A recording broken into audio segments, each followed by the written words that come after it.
Fox News alert a renewed push this morning to rescue former FBI agent Robert Levinson, believed to be held hostage somewhere in the country of Iran.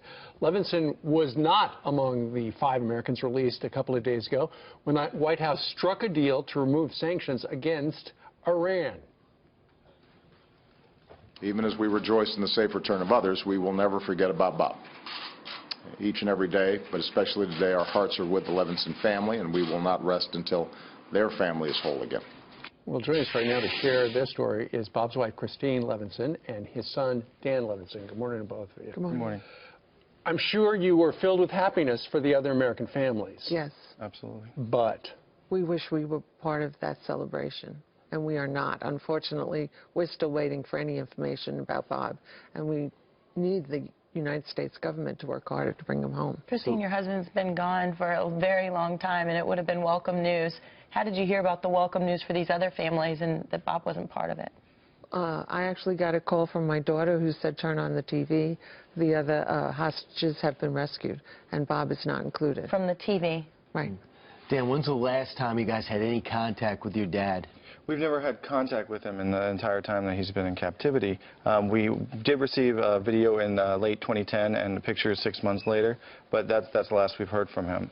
Do you have any idea where they were coming from? What have the investigators told you that you're comfortable sharing? It's very murky, and because whoever did send that stuff covered their tracks, and we do believe that the Iranian government knows exactly where he is because he was picked up on in their territory on that island. We actually went to the island, retraced the steps. It's a small island, and it's Iran. It's a security state that they know everything that's going on. And if you're telling me that they don't know where he is and they're helping looking for him, that's just complete nonsense. You went there? To us. Yes. And what was it like? Was it a high security area? Was it? Oh yeah, everything was monitored, and we were taken with Iranian officials at all times and things like that. But they were very kind to us, but obviously we didn't get the answers at all, Sure. any answers. Right. We retraced his steps, and we did see that the distance from the hotel he stayed at to the airport was 5 minutes. Right. Less than 5 minutes. And the Iranian government says, hey, we're sorry for the family, but we don't know where he is. Right. What was he doing there? We know he's a retired FBI. We've heard a million different stories, and there's that image from the proof of life video that you were referring to earlier. Right.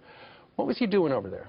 He was working as government subcontractor for the CIA. And I know oftentimes you don't know a lot about the mission, but do you know anything about who he was going over there to see or what he was going over there to do?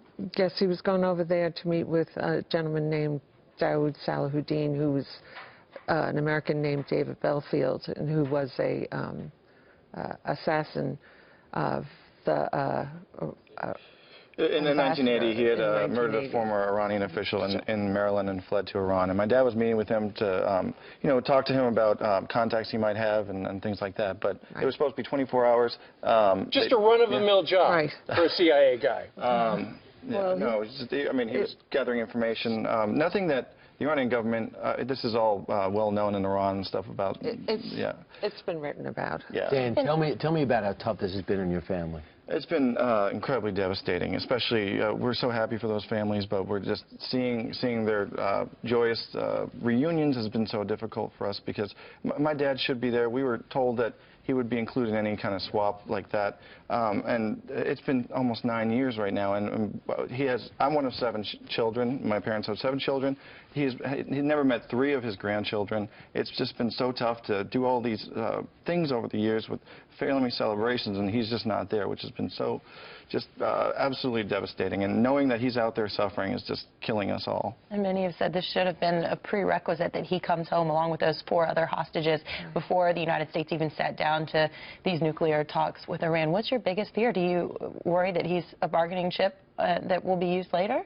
Or do you just want him home? Are you worried about the conditions? Or, what even goes through your mind? I worry about him every day. I have no idea what situation he is in, but we do know that he has had no contact with the outside world, is not able to speak to his family. Even the other people who have been held have been able to talk to family members or had them visit them in prison. And your message to the White House is?